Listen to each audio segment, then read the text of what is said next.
Isaías capítulo 38, o versículo de número 1 a seguir, diz assim a palavra de Deus.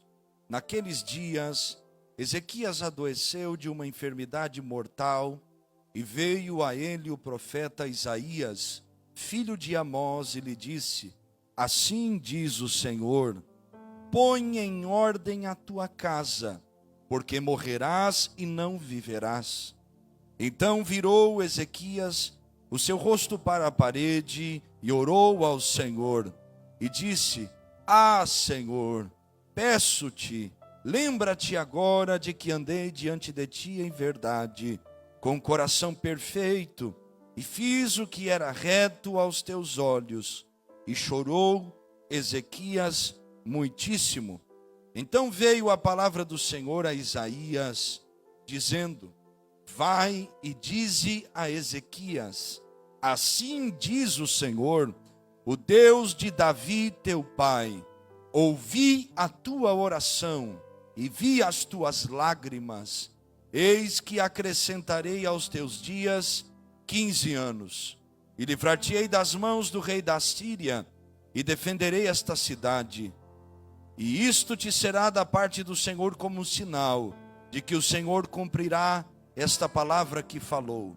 Eis que farei retroceder 10 graus, a sombra lançada pelo sol, declinante no relógio de Acais. Assim, retrocedeu o sol os 10 graus, que já tinha declinado. Diga comigo: Senhor Jesus, fala comigo tudo o que eu preciso, em nome de Jesus. Amém e amém. Glória a Deus. Tome assento, adorando e glorificando a Deus. Meus irmãos e irmãs, quem nunca passou por momentos de aflição e dificuldades? Quem nunca passou por noites mal dormidas? Quem nunca teve os seus momentos na porta de um hospital, esperando um diagnóstico que não chega, e alguns, quando chega, são diagnósticos terríveis?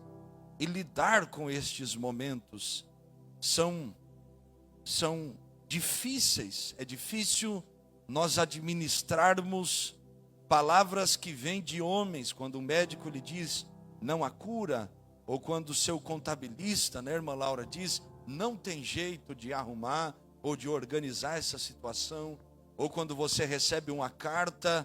Eu não sei se existiu por aqui, mas na Espanha ficou muito famosa a carta de expulsão, quando o governo lhe pedia que se retirasse do país, e eles, uma vez lhe encontrando, te enviariam diretamente ao seu país de origem, te expulsando daquela nação. Sentenças proferidas por homens, como ameaças: eu vou acabar com você, eu vou destruir você, eu vou destruir sua família, eu vou fazer mal para você. Coisas que ninguém gosta de ouvir, mas nós somos sujeitos a isso. Só que há uma diferença muito grande, meus irmãos, de nós ouvirmos uma sentença, um decreto, uma ameaça, um diagnóstico, uma palavra proferida por homens, do que ouvirmos uma sentença dada por Deus.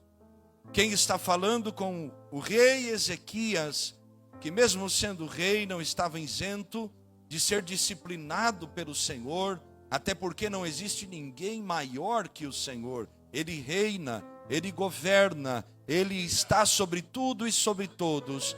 E a Bíblia diz que Ele é Rei dos reis e Senhor dos senhores. Ezequias ouve uma palavra da parte de Deus: põe tua casa em ordem, porque certamente morrerás e não viverás. Quem está falando com Ezequias, então, não é um médico que fez a avaliação da sua enfermidade.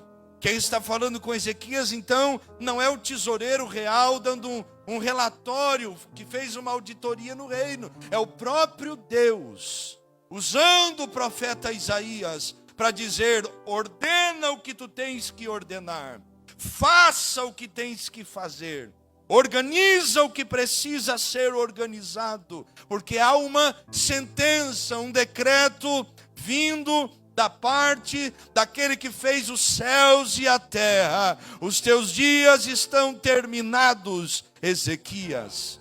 Quem se alegraria em ouvir uma palavra dessa? Quem se alegraria em receber uma profecia como essa? Nenhum de nós.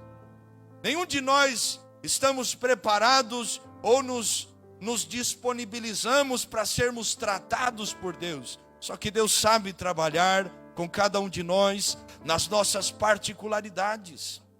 Irmãos, não vou me deter na parte de tantos anos reinou, 29 anos e tantas coisas, mas só para que os irmãos entendam o que Deus quer falar conosco. A palavra que Ezequias está recebendo da parte de Deus é algo que pode nos ajudar a ter esta vitória que nós precisamos. 1 aos Coríntios, o capítulo 15 e o verso 57, que é o tema da nossa campanha, diz: mas graças a Deus que nos dá a vitória por nosso Senhor Jesus Cristo. A única pessoa que pode nos impedir de alcançarmos esta vitória não é o diabo, não é os inimigos exteriores, aqueles que nos afrontam, não. O único que pode nos roubar dessa vitória que vem por meio da cruz, a vitória completa, a vitória total, a vitória sobre a morte, a vitória sobre o pecado, somos nós mesmos. Nós somos os responsáveis por perdermos as bênçãos do Calvário e os benefícios da vitória que Cristo traz a nós. Somos nós, pelas nossas ações, palavras, reações, motivações erradas, que permitimos que a vitória se esvaira ou passe pelas nossas mãos como a água que corre e nós não temos como segurá-la.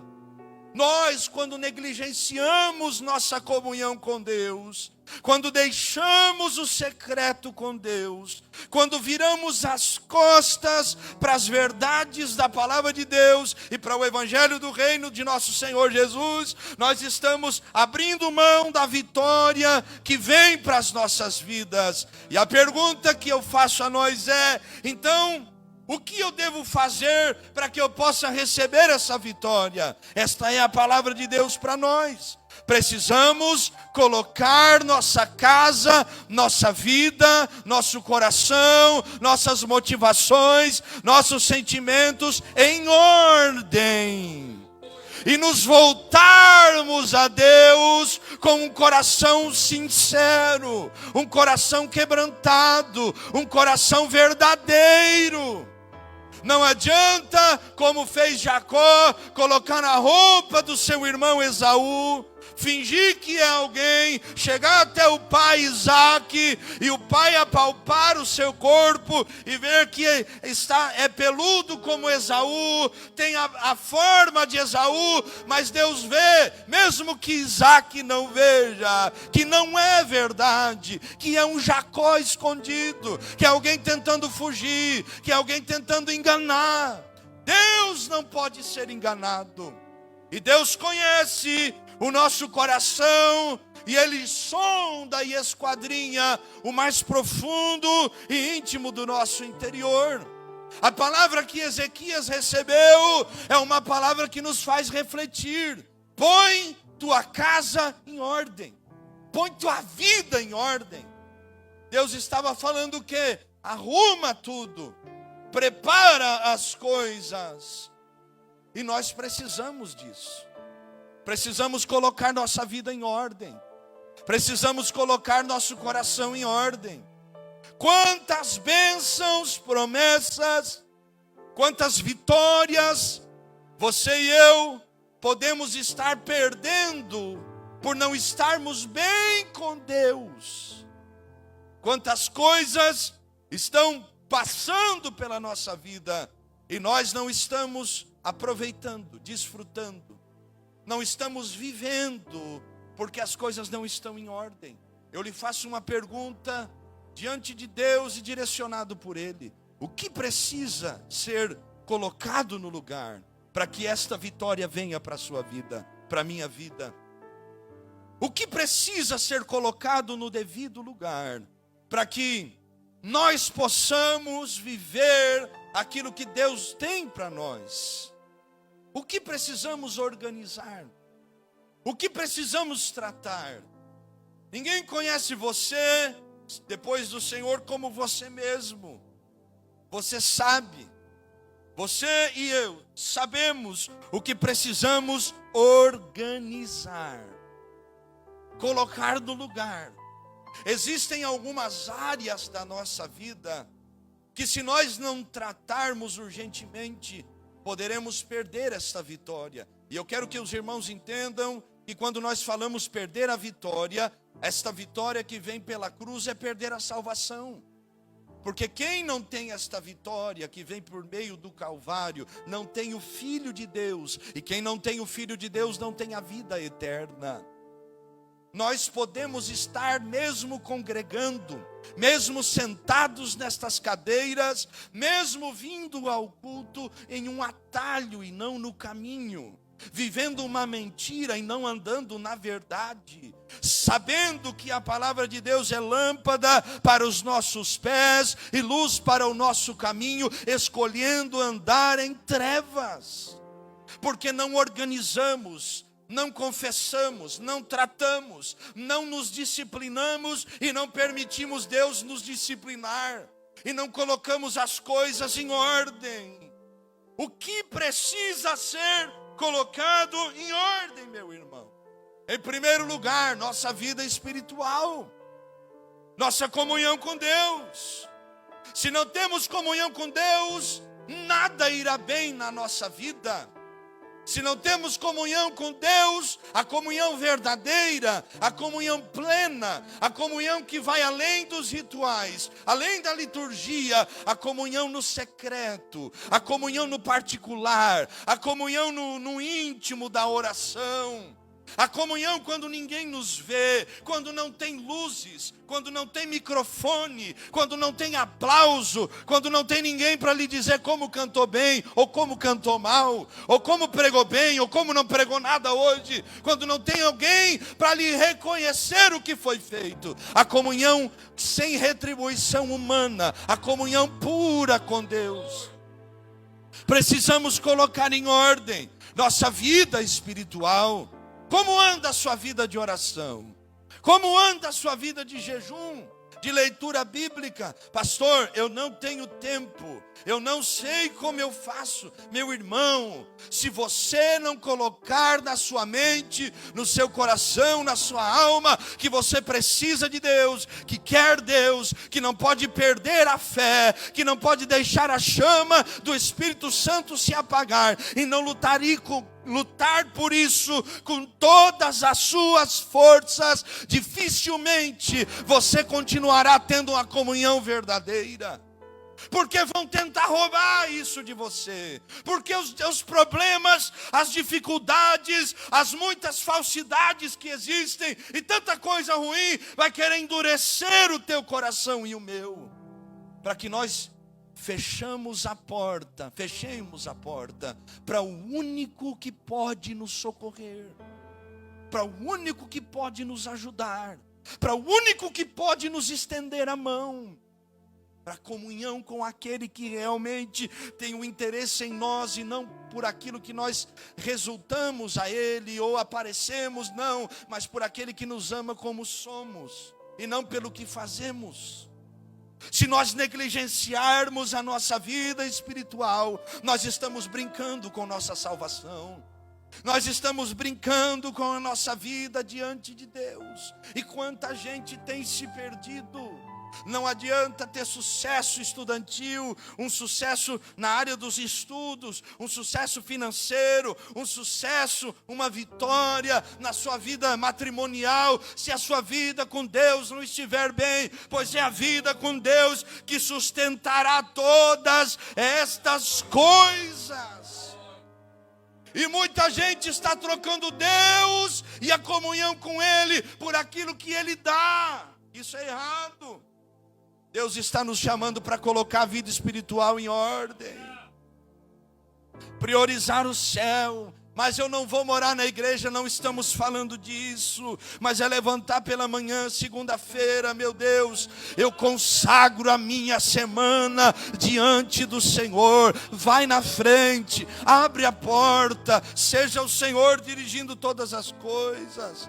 É estar em casa, olhar para os filhos, colocar a mão na cabeça deles, abençoá-los em nome de Jesus, reunir a família e dizer: nós somos do Senhor. Não nos esqueçamos que nós pertencemos a Cristo e a nossa casa não é aqui, ela é no céu em glória eterna. Meus irmãos, não podemos negligenciar a nossa vida espiritual. E o que tem nos roubado da vida espiritual? Quantas murmurações, reclamações. Meu Deus, que comida ruim. Meu irmão, já passou fome. Já ficou com a barriga doendo. E tem que olhar para a torneira e dizer: na esperança de não doer tanto, vou encher a barriga de água. E reclama, às vezes, do que antes, num passado distante, daria tudo para ter. Mas esqueceu que só está vivendo aquilo pela misericórdia de Deus. A murmuração, as palavras que saem da nossa boca. Tiago chega a dizer: como pode alguém que tem uma boca, desta boca sair águas doces e águas amargas, salgadas? Como pode de uma mesma boca procederem bênção e maldição? Não está certo. Como pode a mesma boca que glorifica a Deus amaldiçoa o irmão, amaldiçoa o que está fazendo, o que está comendo, o que tem e possui? Não podemos negligenciar as coisas espirituais. Deus está nos chamando, como chamou o povo através do profeta Malaquias: voltem-se para mim e eu me voltarei para vós. Volta à sua vida espiritual. Pastor Marcelo, tu não sabe o que me fizeram. Irmão, Jesus não tem culpa do que os homens fazem como seu livre-arbítrio. Jesus não tem culpa. A Bíblia diz que ele levou as nossas culpas, mas a culpa não era dele. Ele não tem culpa pelo que as pessoas fizeram. Ele não tem, não atribua a Deus o que ele não tem nada a ver com isso. Foram as pessoas, resolva com elas. Agora a sua comunhão com Deus não pode ser abandonada por aquilo que outros fizeram a você. É difícil dar glória a Deus. Irmãos, meus irmãos, não podemos viver a vida espiritual empurrando ela com a barriga. Deus está falando conosco: põe a tua vida espiritual em ordem. Que outra área nós devemos colocar em ordem? Os nossos sentimentos. Irmãos, quanta gente está se perdendo das coisas de Deus pelo que sente. Tem gente que você pergunta: irmão, está tudo bem? O irmão sempre glorifica a Deus, adora a Deus. Aí a pessoa lhe responde: eu não senti de glorificar a Deus hoje. Eu não senti de ir na igreja hoje. Eu não senti de Deus de ir na oração. Meu Deus do céu. Como se oração fosse pecado. Como se vir à igreja fosse um mal. Não, irmão. A nossa fé não é uma fé sentimental. Nossa fé não está fundamentada nas nossas emoções. Olhe para a vida de Jó. Mesmo em meio às suas dores, os seus abandonos, as suas perdas, o seu luto, a perca de todos os seus bens, ouvindo as palavras da sua esposa dizendo: amaldiçoe o teu Deus e morre. O que Jó vai fazer? Se voltar para Deus. Se voltar para Deus. Aqui está tudo caindo, mas eu sei que o Senhor não cai. O Senhor é firme. É como se Jó ainda não havia ouvido essas palavras, mas é como se Jó entendesse o que Davi, escrevendo nos Salmos, disse: os que esperam no Senhor são como os montes de Sião, que não se abalam, mas permanecem para sempre. Aleluia. Tem muita gente, meu irmão e irmã, vivendo esta fé sentimental, e Deus não te chamou para ser guiado pelas suas emoções. Muito pelo contrário, você foi chamado para ter domínio próprio, temperança, a sua fé lhe ajudando e auxiliando a dominar até mesmo os sentimentos mais difíceis. Foi o que Deus disse a Caim. Gênesis capítulo 4, cabe a ti dominar o desejo do teu coração, Caim. Está diante de ti, domínio. O que Caim escolhe fazer? Não dominá-lo. E qual é o fim? Um assassinato, o primeiro assassinato. Então, nós precisamos colocar a nossa vida sentimental em ordem. Irmãos, lembra no começo da sua fé? Quando você entrava na casa de Deus, porque você sabia que aqui você seria renovado, lá fora estava tudo caindo, tudo difícil, às vezes dentro de casa um caos, fala A, dentro de casa o outro entende Z, ninguém se entende, tudo complicado, mas você vinha para a casa de Deus, porque você sabia que aqui o Espírito Santo te daria graça para vencer, e você entrava na igreja dizendo, vou matar aquele homem, vou deixar aquela mulher, E aí Deus falava contigo, tem que perdoar, tem que amar. E aí você voltava para casa, não mato mais, vou abraçar outra vez, vou pedir perdão. Por quê? Porque onde há um ambiente espiritual, irmãos, onde a palavra de Deus é pregada, quando nós abrimos o nosso coração para as coisas de Deus, Deus nos dá graça para controlar os nossos sentimentos. Tem uma canção em espanhol que diz, eu levanto as minhas mãos ainda que eu não tenha forças. Eu levanto as minhas mãos no sentido de adorar a Deus, mesmo com todos os meus problemas. Eu levanto as minhas mãos, porque quando eu levanto minhas mãos, as minhas cargas se vão, e novas forças o Senhor me dá. Aleluia! Precisamos colocar a nossa vida sentimental em ordem. Não se desespere pelo tamanho do problema, pelo tamanho da dívida, pelo tamanho da dificuldade, pelo tamanho da luta. Nós servimos um Deus que nos dá graça. Segundo aos Coríntios 12, Paulo chega a orar 3 vezes ao Senhor, dizendo, Senhor, dói, é como se fosse um espinho entrando na minha carne. Irmão, já furei pé com prego enferrujado.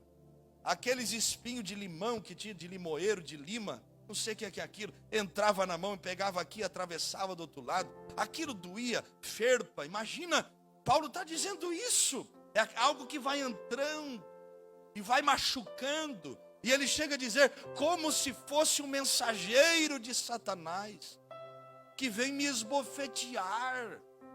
O que Deus vai dizer para Paulo? Paulo, eu sei o tamanho da tua luta, Paulo. Eu sei o tamanho do problema, Paulo. Eu sei que isso te machuca, mas a minha graça te basta. E o meu poder se aperfeiçoa na tua fraqueza. Deus te dá graça na vida sentimental também. Só que você precisa, e eu também, tomarmos uma decisão. Vamos entregar essa parte do nosso coração para Ele, para que Ele governe, para que Ele reine, ou nós vamos continuar no controle disso ainda? Que áreas precisamos pôr em ordem? Eu não vou me estender muito, tranquilo.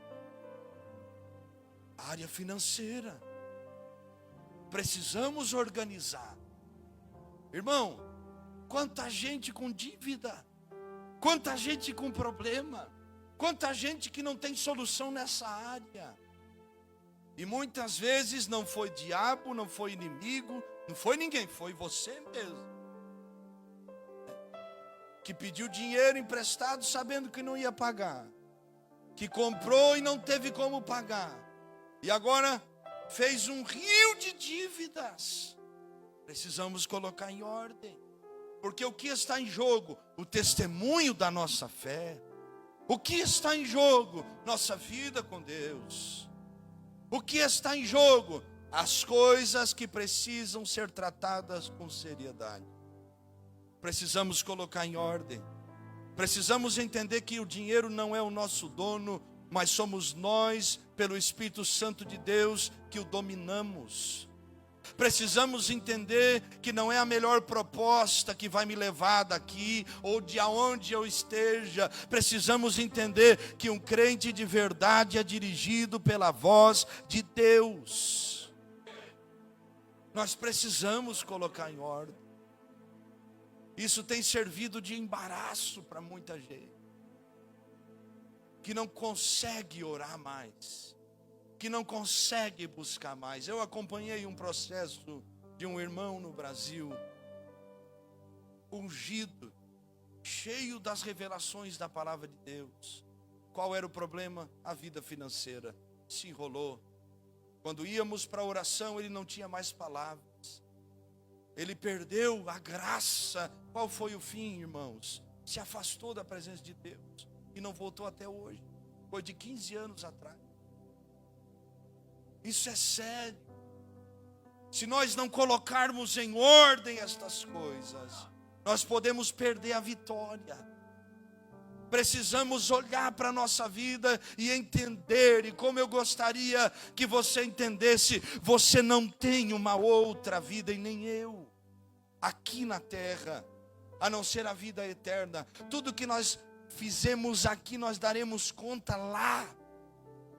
Jesus nos ordena também que nós não podemos ser pedra de tropeço para ninguém, que não devemos escandalizar os pequeninos. Quem são os pequeninos? Os pequeninos são aqueles que estão na inocência da fé, no primeiro amor, que é melhor que se lançassem no mar, com uma pedra amarrada e uma corda no seu pé para que você afundasse, do que você escandalizar, ferir, maltratar um dos pequeninos. E quanta gente tem perdido a fé, porque nós crentes não colocamos as coisas em ordem. E aí não adianta levantar a mão e dizer: sai, devorador. Não, tem que botar a mão na cabeça e dizer: sai daqui, porque eu quero ser de Deus. É olhar para dentro do seu coração e dizer: Jesus, o Senhor sabe, eu também. Eu não posso me esconder de ti. Coloca em ordem o que eu preciso. O que precisamos fazer então para colocar essas coisas em ordem? Coloque aí o versículo de número 2, por favor. A reação de Ezequias. Põe tua casa em ordem, Ezequias. Coloca as coisas em ordem, porque certamente tu morrerás e não viverás. Olha o que Ezequias vai fazer, irmão. Irmã. Virou Ezequias o seu rosto para a parede e orou ao Senhor. Vamos ver como foi essa oração? E disse: ah, Senhor, peço-te, lembra-te agora de que andei diante de ti em verdade e com o coração perfeito, e fiz o que era reto aos teus olhos. E chorou Ezequias muitíssimo. Primeira coisa que ele faz, ele ora. Ele se volta a Deus. Ezequias não briga com o profeta. Ezequias não discute com Isaías. Ezequias não fica julgando Isaías. Ezequias se preocupa com o único que tem poder de resolver a sua situação. Oh, meu Deus, quanta gente perdendo tempo brigando com o outro, peleando com quem não tem que pelear, brigando com quem não tem que brigar, tentando tirar as claras de coisa que nem vai resolver, enquanto o único que pode resolver é deixado de lado, esquecido e abandonado. Deus está falando conosco para que vocês e eu possamos colocar as coisas em ordem. Precisamos orar e lembrar que é Ele que tem poder de resolver a nossa situação. Essa oração tem características maravilhosas, porque Ezequias está dizendo: Senhor, lembra-te de que andei diante de ti em verdade. Meu Deus! Olha o que Ezequias está dizendo, irmão. O Senhor sabe que eu não enganei ninguém. O Senhor sabe que eu não fiz mal para ninguém. O Senhor sabe que a minha vida diante do céu foi não em mentira, foi em verdade. E com o coração perfeito. Vocês vão ler muitas vezes na Bíblia a palavra perfeito e inteiro, porque significa a mesma coisa. Perfeito não de que não há falhas, mas perfeito de algo que está completo, inteiro, não falta nada. Ezequias está dizendo: eu andei diante de ti em verdade, mas eu também fui inteiro na tua presença, Senhor. Olha o que ele continua dizendo: e fiz o que era reto aos teus olhos. Meu Deus do céu. Eu vou perguntar para nós aqui hoje. Se Deus chegasse para você e para mim e dissesse: põe as coisas em ordem, porque hoje meia-noite eu venho te recolher. Você poderia fazer essa oração, irmão e irmã?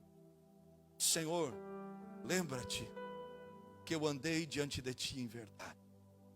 Você poderia dizer estas palavras a Deus? Lembra-te que eu fui fiel ao Senhor. Eu não tive pacto com mentira, Senhor. Senhor, eu não deixei a maldade entrar no meu coração. Eu fiz o que era reto aos teus olhos. O que é reto aos olhos do Senhor? O que é reto segundo a palavra de Deus? Você poderia responder ao Senhor: lembra-te do que eu fiz, de como eu andei. E se o Senhor nos julgasse hoje, nesse momento, se estivéssemos diante dele como um juiz, e ele nos julgasse agora por esses requisitos, seríamos condenados ou absolvidos, meus irmãos?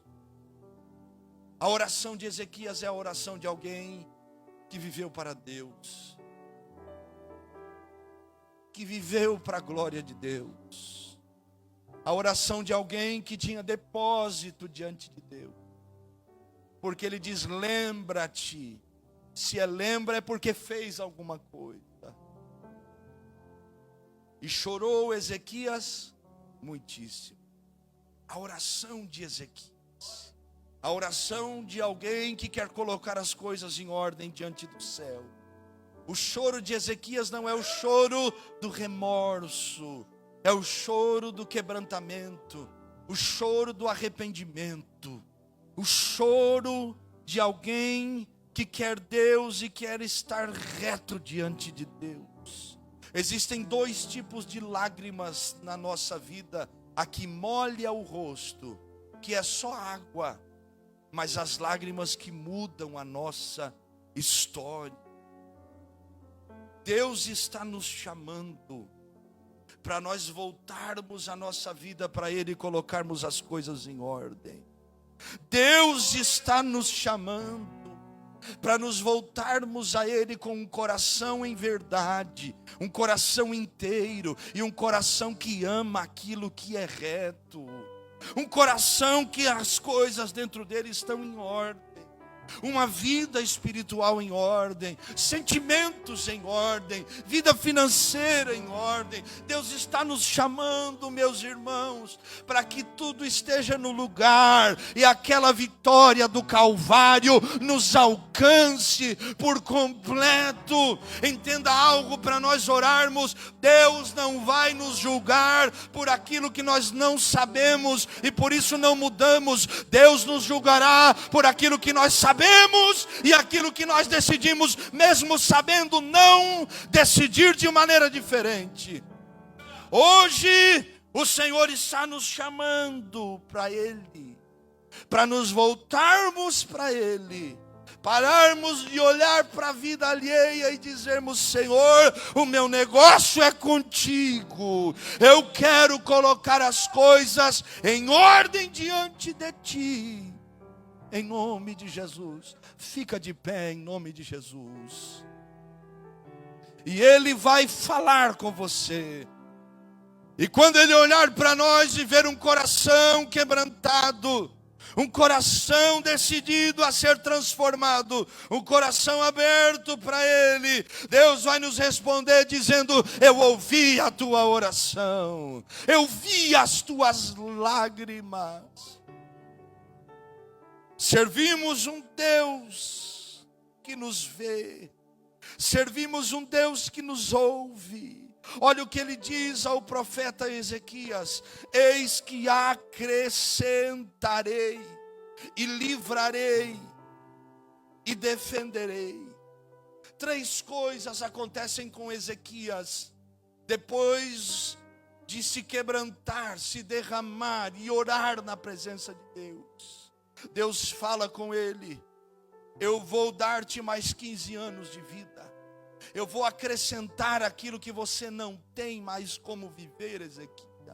Deus está falando conosco. Ele tem poder de nos dar aquilo que nós não podemos mais viver, aquilo que nós dizemos acabou, para um coração que se volta a Deus com verdade e com o coração completo, rendido diante dele, verdadeiramente quebrantado. Deus está falando nessa noite: eu irei acrescentar o que você não tem, a dar para você aquilo que você precisa. Ele estava dizendo: eu trarei livramento, Ezequias, e sou eu que vou defender esta cidade. Eu quero lhe convidar para orar comigo, mas essa pode ser a oração que verdadeiramente vai mudar a sua história. E eu vou fazer um convite hoje para você vir nesse altar, mas vir com o coração para Ele, um coração voltado para Ele, um coração preocupado com o céu, um coração rendido diante de Deus, porque o Senhor quer fazer obras no meio de nós extraordinárias. Se você quer orar comigo aqui nesse altar, venha, mas não é amanhã, meu irmão, não é depois, é hoje. Vem e não fica preocupado com o outro, nem com o que vão pensar. O seu negócio é com Deus.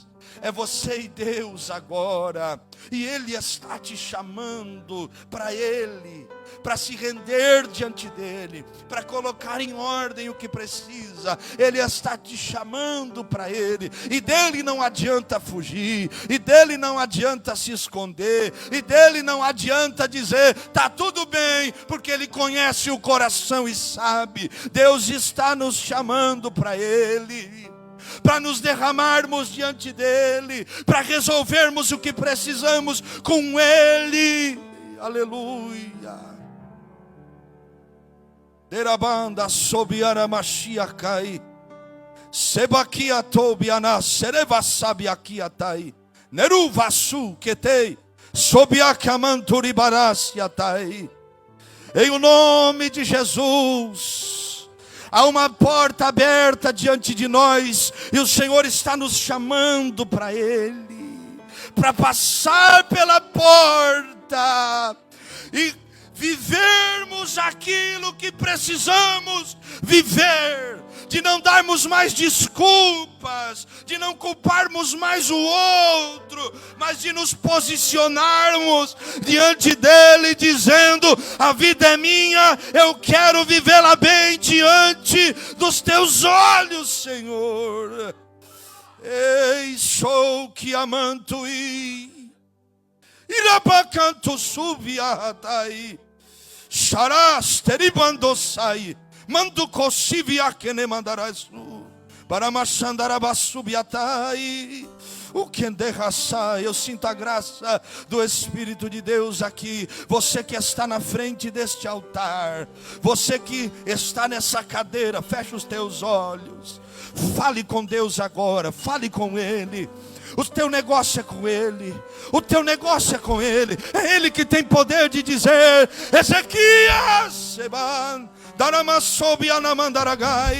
eu estou acrescentando, porque eu vi, e eu trarei livramento, e eu defenderei a tua causa.